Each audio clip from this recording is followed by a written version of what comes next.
Hello guys, good morning. 10 a.m. po dito sa Amerika. Galing ako dun sa kabilang building na yun. Malapit lang kaya hindi na ako nagsakay ng taxi, ng Uber.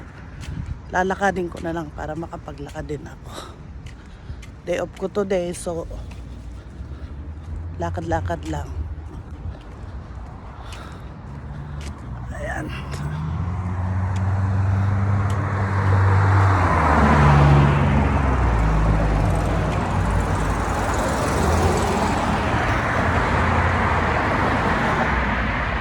A.m. po, pero wala, hindi mo mararamdaman ang init ng araw.